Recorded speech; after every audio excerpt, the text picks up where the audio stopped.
Alvorada Cultural. A Retrospectiva 2022 está em cena no Centro Cultural Unimed BH Minas. A mostra reúne 10 filmes cuidadosamente selecionados por curadores de todas as regiões do Brasil. Entre essas obras está Marte 1, dirigido por Gabriel Martins.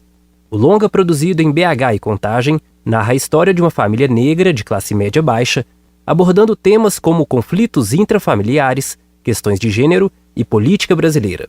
Tem também o filme O Acontecimento, inspirado no livro homônimo da escritora francesa Annie Ernaux, vencedora do Nobel de Literatura em 2022. O longa conta o drama sofrido por uma jovem promissora nos estudos que enfrenta, sozinha, o aborto em uma sociedade conservadora. O público pode assistir a essas e outras películas pelo preço simbólico de R$ 2. Para falar sobre a Retrospectiva 2022, conversei com Samuel Marota. Ele é coordenador e programador das salas de cinema do Centro Cultural Unimed BH Minas. A gente bateu um papo sobre a mostra, a importância dos cinemas de rua para a cultura nacional e o que amantes da sétima arte podem esperar da programação para este ano. Olá, Samuel. É uma satisfação te receber aqui no Alvorada Cultural. A satisfação é minha de estar aqui com vocês para falar dessa mostra incrível que está acontecendo aqui no Centro Cultural Unimed BH Minas. É exatamente sobre isso que eu queria começar a nossa conversa. O que é a Retrospectiva 2022? A retrospectiva, como o próprio nome já diz, né, assim, é um compilado de filmes dos destaques de 2022, que é uma ação até comum, né, em cinemas de rua do Brasil inteiro. Só que dessa vez, na retrospectiva que nós estamos fazendo aqui no Minas Tênis Clube, ela tem uma diferença das outras, que é nós convidamos programadores e programadoras do Brasil inteiro. Quando eu digo do Brasil inteiro mesmo, né, das 5 regiões do Brasil, desde o Acre até Porto Alegre.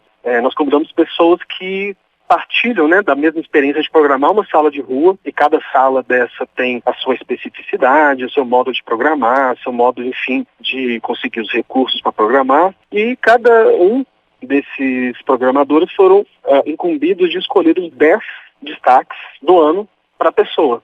Então nós tivemos, por exemplo, a Elisângela Dantas, do Cinecultura de Palmas, de Tocantins, a Kênia Freitas, do Cinema do Dragão, de Fortaleza, Luiz Fernando Moura, do Cine Teatro do Parque de Recife, o Marden Machado, de Curitiba, Vitor Graz, do Cine Metrópolis de Vitória. Então tem uma série de espaços e de pensamentos acerca do espaço para poder selecionar os 10 filmes. Então cada um selecionou 10 filmes, que para eles foram destaques do ano, e os mais votados dos 10 compõem a mostra retrospectiva 2022, né? Então essa foi uma ação que, ao meu ver, foi super produtiva, né? Porque também, ao mesmo tempo que eles escolheram os filmes, a gente vai fazer também um debate online em fevereiro para a gente ouvir dessas pessoas as experiências delas e programar cinemas de rua, que são cinemas que têm as suas especificidades, né? Assim, modos de programar, enfim, tudo mais, como eu já disse. Então foi uma experiência muito legal de ter tido esse contato com eles, né, durante esse tempo, né, de produção da mostra, e a gente espera que não pare por aí, que a gente, inclusive, dali a gente agregue, inclusive, mais programadores, mais salas de cinema, para a gente começar a discutir até mesmo formas até de política pública para essas salas de rua, né? Agora com a virada, né, mudança de governo, acho que tem muita coisa que pode ser trabalhada a partir dessa perspectiva de programar uma sala de rua. Então é mais ou menos por aí que nós fizemos. Você disse que os filmes selecionados foram os destaques da temporada anterior. Quais critérios mais especificamente foram usados para escolher essas obras?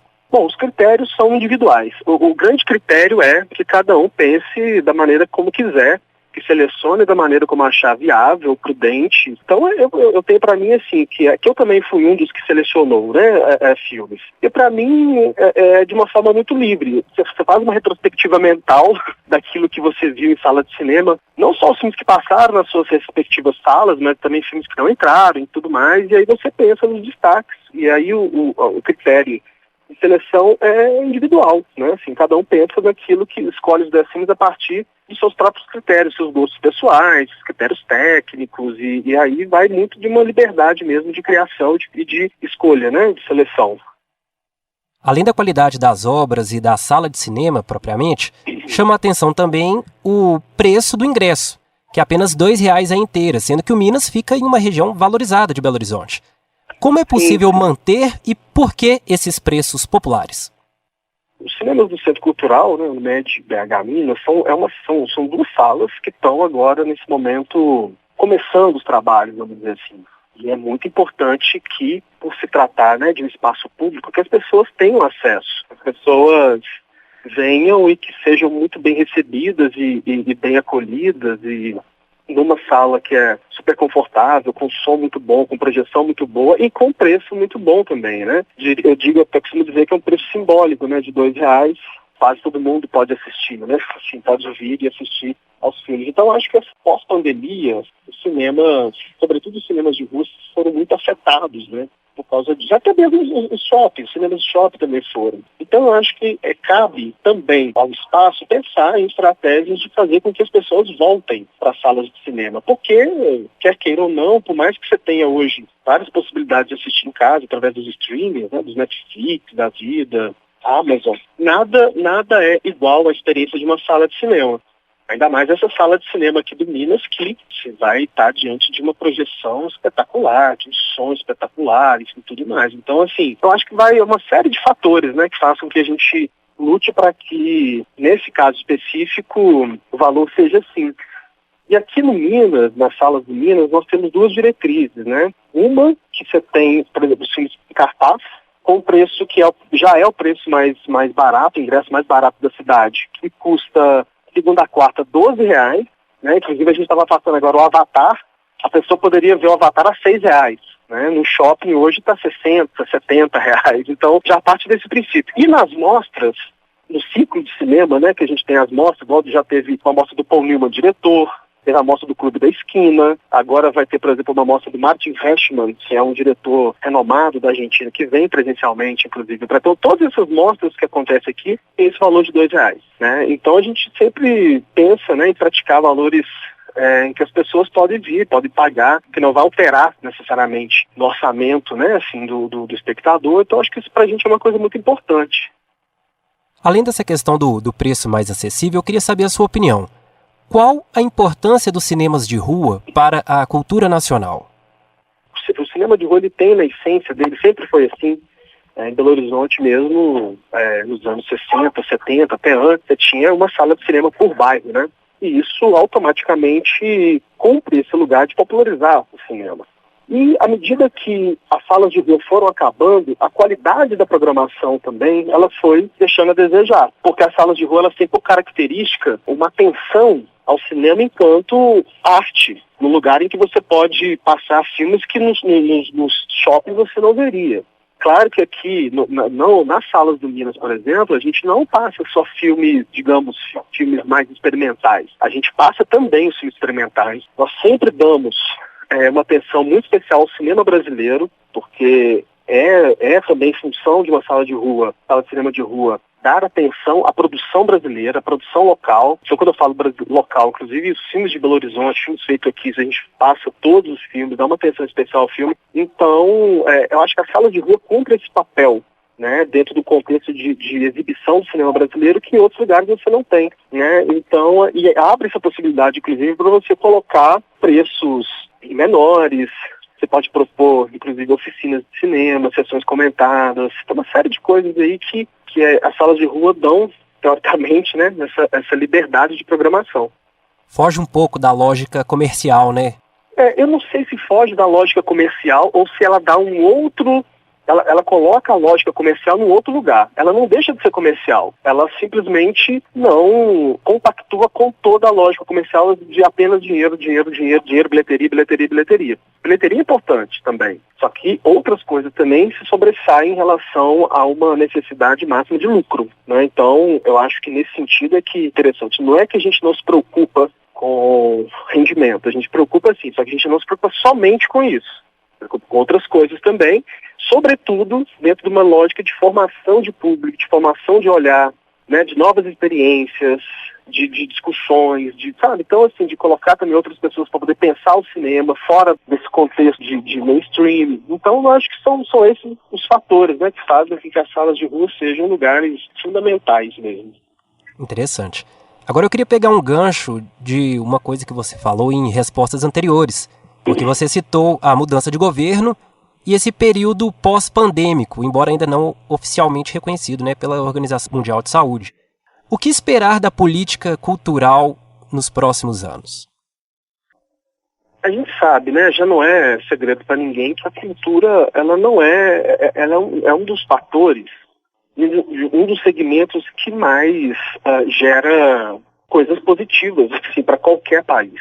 E a gente está falando aqui de uma geração de emprego gigantesca, a gente está falando aqui de uma produção em que você tem aí uma certa identidade do Brasil, é através da arte, através da cultura que você expõe aquilo que o seu país tem de bom, o seu país tem de ruim também, sabe? E não somente bom ou ruim, as coisas se encontram, se imbricam. Então é muito importante, assim, isso não é qualquer lugar, né? Ou até mesmo nos Estados Unidos, por exemplo, a gente tem a ideia de que Hollywood é uma iniciativa privada, mas assim, o governo americano injeta dinheiro para produção cinematográfica de uma forma muito insana, e sempre foi assim. Por quê? Porque eles sabem que ali é um lugar em que você vai poder expor, né, o seu país para o mundo e para os outros lugares. E a produção, especificamente a produção cinematográfica no Brasil, e aí entrando até mais especificamente a produção cinematográfica em Minas Gerais, nos últimos anos tem tido um destaque absurdo, né? Porque são muitos talentos.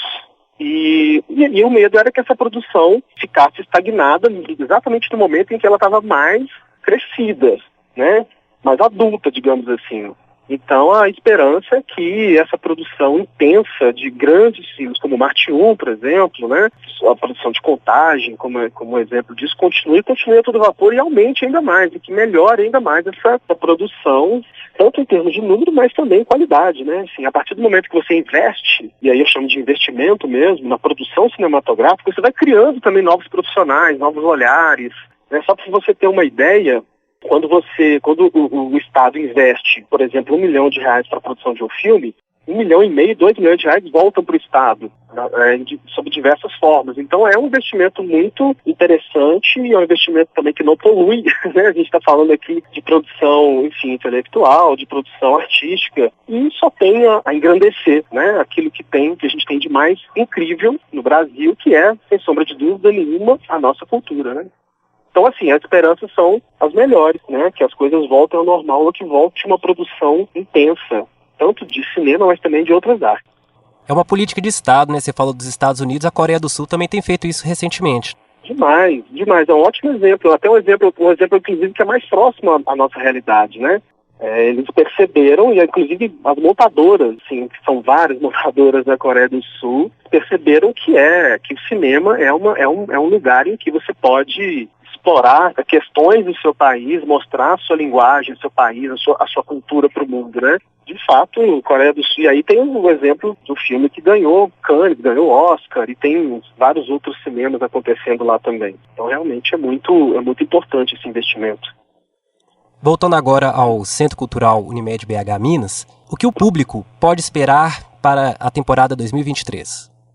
Olha, para a temporada 2023, a gente vai continuar, né, com os filmes em cartaz, com esses valores que eu te falei, de ingresso a R$12, segunda a quarta, R$20 de quinta a domingo.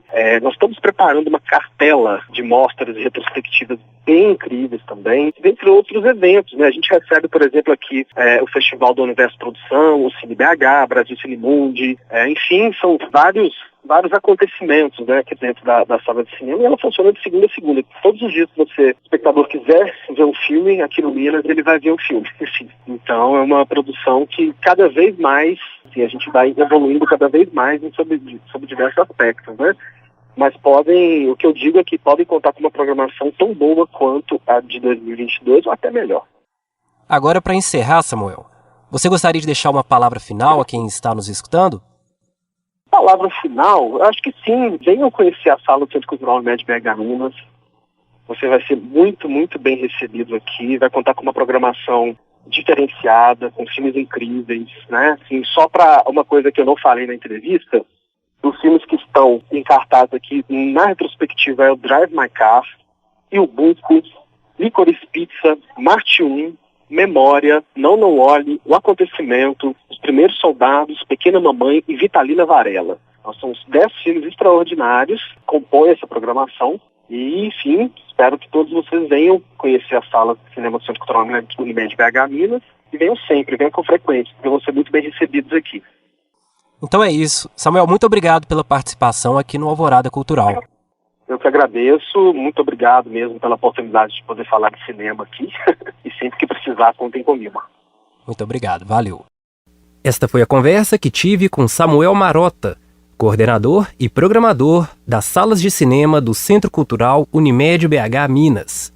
A gente bateu um papo sobre a Mostra Retrospectiva 2022, que fica em cartaz até 1º de fevereiro.